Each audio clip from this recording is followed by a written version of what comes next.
But what does falling apart even mean? Because I think this is the problem with a lot of the generation of they're scared to make mistakes. Like I remember in door-to-door sales, I would practice a script over and over again, and then I would say it perfectly. Sometimes it would work, sometimes it wouldn't. And then I remember there was one time where I didn't say it perfectly, and it kind of just clicked in my head. I'm like, well, is the other person going to say, hey, you said your script not the same way on your piece of paper? Like, of course not. So it's realizing like, what is messing up anyway? Like, what is messing up? Because life isn't an exam. Like I was reading the book Good to Great by Jim Collins, and everyone kept asking them like, hey, what was the biggest defining moment in your whole business? Was it a certain launch? Was it a certain like acquisition? And every single top company goes, there was never a single thing that changed the game for us. It was an accumulation of everything. So let's give an example of I'm a coach and I did a launch and no one signed up. So what? So then you do another launch a month later. What if you post something, you post a video and no one likes it? Okay. What if I post a reel? Like I'll post a reel, one reel will get 50 likes, another reel will get 6 likes. Did I fail? The question goes like this: nothing is really failure. You may make like silly mistakes that you should be aware of. You're never really failing. And I just want to make that very clear. Go ahead. So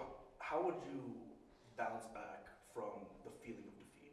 Yeah, and that's what I'm getting at. It's more resilience. It's realizing, like the concept is called failing forward. Like you're improving, but you're failing as you're moving forward. You're falling on your face. Like it's like you'll do a day in sales and no one will sign up or no one will buy your thing. It's like, did you fail? Sure, if you want to call it, but you're just learning through this experience to get better the next day. So that's why to me it's like, I think these are 10 mistakes that you should be aware of that you don't have to make. But I think it's just realizing that if you're not, in my eyes, when you're not taking action, that's the biggest failure.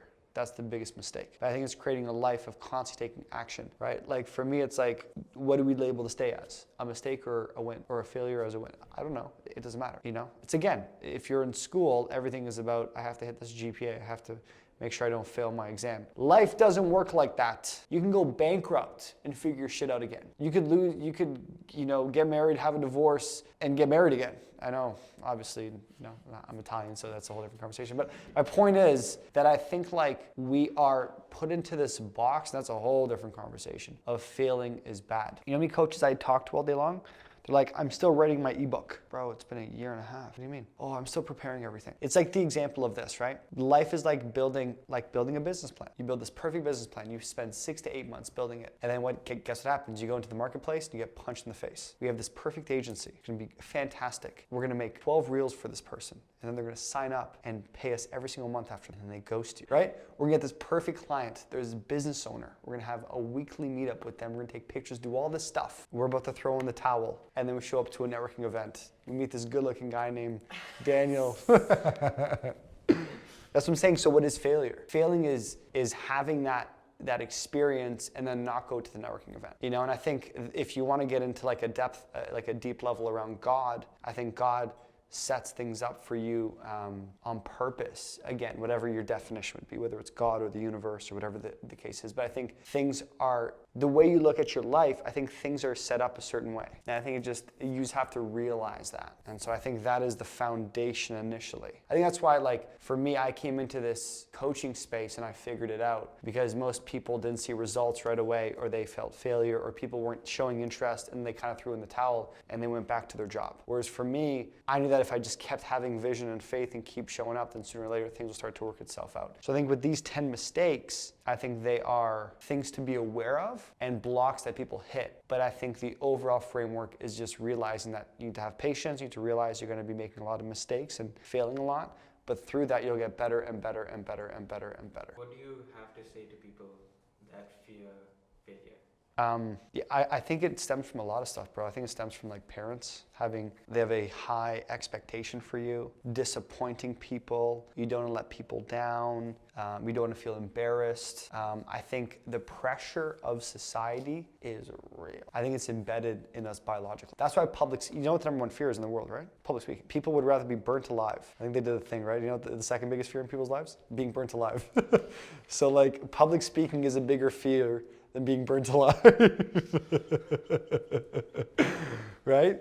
So then you take that concept, whether it's legit or not, or whatever the case is, right? So you take that concept, you go, why are people so fearful of public speaking? Because we can go biological, we can go like since back in the day how our bodies react, because if society didn't like us, they would kill us or kick us out of the group. So we're like, whether it's conscious or unconscious, we're embedded like this. So because of that, we build this life and identity of don't go outside the boxes, don't go outside the lines, don't color outside the lines. I see this from you guys too. It's like we're coloring outside the lines. Right? And so I think, like for me, a lot of my identity has been, because I'm the oldest brother and the oldest cousin in my family. So there's a lot of pressure on me. Like I see this with my sister's baby, like the first baby, it's like Simba, right? So for me, I was the oldest, and there's this pressure of like, you have to do things a certain way. You have to do this, you have to do this, you have to do this, because we know what's best for you, you know? For me, I went down a different path. And so there was a lot of like, because you don't get really kicked out of the inner circle or kicked out of the club or kicked out of the village is how you want to look at it, right? But that is a real fear embedded in us since children, in school, from our families, from our friends, from society in general. But I actually think once you get over that hump, and you have to realize this is not the 1200s, we're in 2024, like it's just a different time, but we're still applying the same old basics from back in the day. And I think that's right, like who has immigrant parents, right? It's like, well, they left their home. I'm sure that wasn't easy to do, right? And so what happens is like, you know, do what I say, don't do what I did, right? That's a whole different conversation. But it's realizing that, like, I know for myself, I've been able to achieve this life from going outside of the lines. But the way that I did that is I had to go outside. I had to be okay with disappointing people and failing and embarrassing myself. And I think that's very difficult for a lot of people because you don't want to disappoint. See, initially I was like I'm disappointed or blah, blah, blah. Now it's like, I'm so proud of you. I always knew you were going to be this da-da-da-da-da. It kills me. Because if I showed them from 30-year-old Daniel to 22-year-old Daniel, 21, whole different conversation. Now it's like, oh, my son's so amazing. I'm totally kidding. But no, I'm not kidding too, right? So it's just realizing that. And so I've built, I would say, a lifestyle for myself, and whatever you want to call it, that I think a lot of people would want to achieve, but they're not willing to go through what I went through. And it's because this main thing of failure. So I'm going to go through the 10, but I don't know if you want to ask any questions on that, no? Okay, cool. So I was just going to say, like, what is your process of getting through it then? So the first process goes like this. Goes number one, what do I want? So what do you want? I think when you don't know what you want, it's like life is like a boat, and you're in this boat in the middle of the ocean. And if you don't have your oars, right? As yeah. So if you don't have your oars, you're just gonna go with the current. So if the current's going this way, you're just gonna go this way. That's the majority of people in life. Everyone's going this way, right? Bah, the sheep. Bah. Totally kidding. I'm not kidding, right? And so what happens is if you don't have the oars, and if you're not okay with rowing the other way, and if the vision isn't deep enough and the why isn't deep enough, then it'd be very easy to kind of go with the rest of the flow, right? That's why, what's the line again? 97% of the population works for 3% of the world's income, because like, it's everyone's kind of going through this way. It's how we're bred. And so for me, it goes, what's your vision? And I think it's tough when you don't know your vision. So I think that's the first big question is, what is your vision? Well, how do I know what my vision is? Well, the way you do it is you test a bunch of shit and you see what you align yourself with. Like, what do I enjoy doing? So you have to ask yourself, what do I enjoy doing? So for me, a lot of my life has been around, and now if I talk about myself, learning how to speak was very important for me. Because of my stutter, a lot of my life was don't talk because you're going to embarrass yourself. So I found a love for building a career around speaking. There's like a passion that I can't really explain. So I built my whole life around this. And I built my life around the better I speak, the more money I make. That's you, right? So for me, it's like I'm going to put myself in that game because I get excited about that. And then so now I align myself with that vision. Because I tried all these different jobs. I was trying to become a chef, then a bartender, and then I can go down the list of I was in neuroscience, and I was like, I learned, the Asian six-pack is what I called it, the chem, bio, physics, advanced functions, calculus, data management. I'm totally kidding. Like, right? I don't know why I looked at you. But so I went down all of this, and I found that my life was happier when I did careers around speaking. Then from there, I was like, this is what I'm passionate about, like leadership and communication. From there, I had to make decisions that if I went down this path, I would disappoint certain people. So for me, I remember like, I don't know. And again, you don't know what you don't know. And I think I was like 18, I'm like, I'm gonna become a doctor. Why? No idea. But then my my nonna who passed was telling everyone back home from Italy, we're gonna have a doctor in the family, right? Like, you know what I mean? Like, it's like, and then I'm like, this is not, I don't want to, I don't know what the heck was I thinking, right? Right? And then it's like the complete Yeah, opposite. complete opposite, right? Yeah. It could because what are you bred into? You got to become a doctor, lawyer, or engineer, right? And if you're not, it's and so what happens is you build this life of making everyone else happy, and then you don't make yourself happy, right? And I think that is the biggest challenge with most people, which is why a lot of people they hit like their midlife crisis. I call it box checking.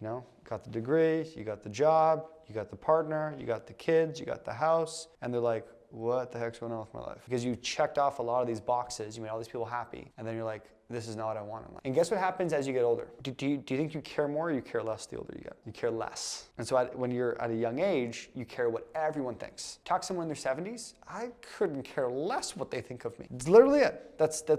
But what happens is there's all this pressure when we're kids, or I wouldn't say kids, but when we're younger, of trying to impress people that really don't care. And so the older I get, I've realized too, it's like people are so engulfed in their own world, they couldn't care less about me in my life. They care about themselves and their life, their bills, their blah, blah, blah, blah, blah. And so I think, the first one goes, what's your vision? The second thing goes, what are you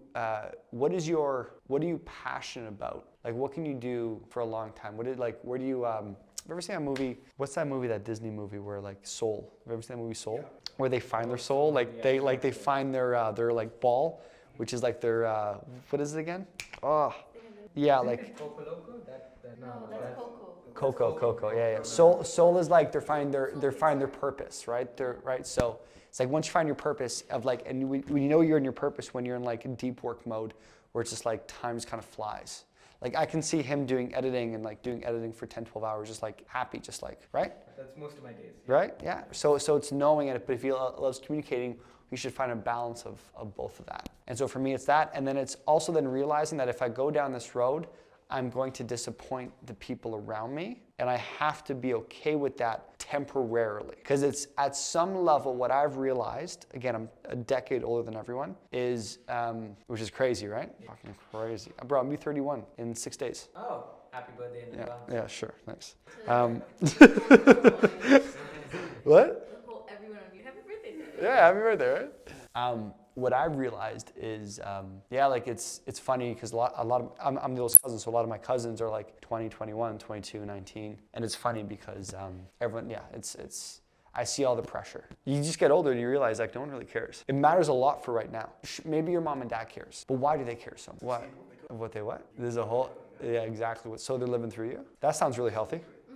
So I didn't do it, but I'm going to live through you. Yeah, that's a very healthy relationship, right? See, from my point of view, and again, this is a whole different conversation, but from my point of view, if I think about my kids, I'm not going to be like, I need to live through you, so you need to not mess up. That sounds super toxic. Yeah. So what happens is you're not aware of the toxic environment, and you put all this pressure on yourself. I can go into depth with this whole conversation, but what I've realized is in life, everyone has a ticking time clock on them, meaning that they will die, whether the body will die. Maybe the soul doesn't, but the body will die sooner than later. And so you have to realize that we're all playing this game of we have this ticking time clock, we don't know when we're gonna die, and we have to, at some level, enjoy the most of it. And so it's about playing the short game and the long game. So yes, if you're just like, but I love taking drugs and I feel really good and I gotta enjoy my life, yes, it's wrong. But it's setting up the short and the long-term game. Because you realize as you get older, people just don't care. You think they care a lot, they don't. No one cares about you though. You may think so, it's the paper.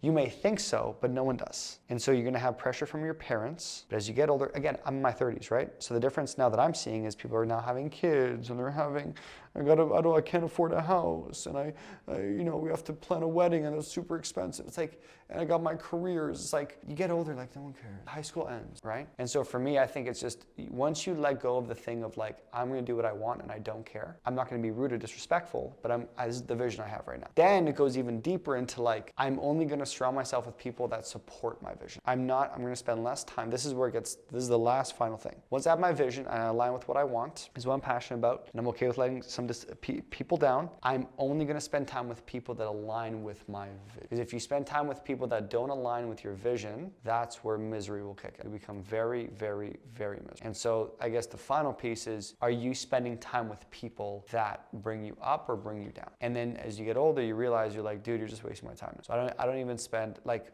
I have cousins who I grew up with, friends from elementary and high school. I'm a different person. Why am I spending time? And it's not black or white, but it's realizing like we're just two different people. It's even going into relationships. Like, I don't want to go into my situation, but like, I've been in a relationship and like, we're two different people. What the hell am I doing here? And then it's like being okay with that. And I think I covered this in one of the videos where it's just like letting go of temporary discomfort, being okay with it for long-term happiness. A lot of people are okay with like short-term happiness for long-term pain. Short-term, you make someone happy. Long-term, you're miserable. Short-term, you're doing this. But long-term, you're like, this sucks. So I'm willing to like be okay with being temporarily discomfort. Does that make sense? Again, I think like to wrap up this whole piece is like, it's realizing that failure is part of life, and being okay with letting people down, and just it's thinking long-term, not short-term. I think some people are thinking so short-term of like, I want to let this person down, I don't let this person down, I don't, like, what if I fail over here, blah, blah, blah. And what happens is I've knocked on, just to kind of give perspective, I've knocked on probably 300,000 doors. I've probably talked to 80 to 100,000 people. And so one of the biggest things I did when I was like in my younger 20s is I was talking to all these people in their 70s and 80s. And I would ask this silly question over and over again, because they would always think I was like super like, I was older. And I asked a question every single time. I would say, hey, if you can go back to when you were 21 years old, what's the biggest thing that you would change? Every single person. I wish I didn't care as much, and I wish I took more risk. Same thing. Over and over and over and over again. I think we live from a society point of view of like, we care what people think, we don't want to make mistakes, and then we end up in these miserable circumstances because this is all we knew. And then what happens is you just get bitter. That's what happens. That's why people, the older they get, the more bitter people get at times, because they didn't take the necessary risk when they were younger, and now they're kind of like, because as you get older, things become so like cement. It's hard to break, right? Like everything, you got bills, you got this, you got career, you got this, you got that. And so what happens is you can't break free. That's why for me, COVID was a blessing, because I'm like, look, I got a massive opportunity right now. Do I continue this career that I'm on and deal with all the BS, or do I start from ground zero and kind of break free?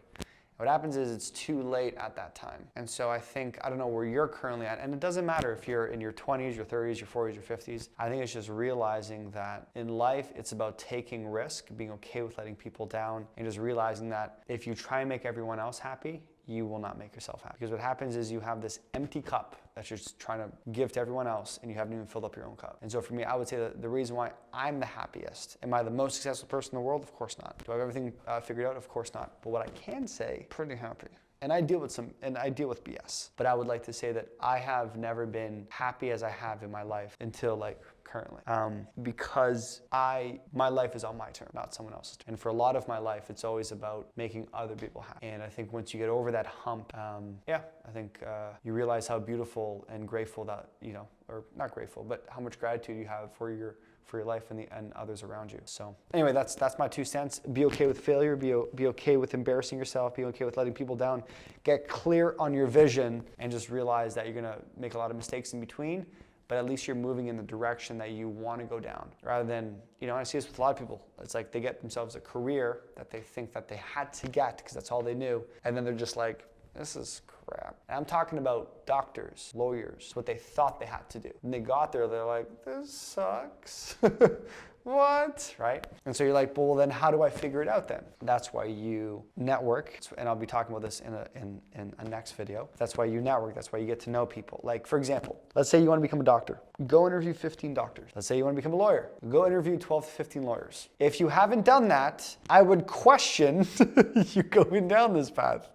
Don't listen to someone who isn't a doctor. Here, you guys like this advice?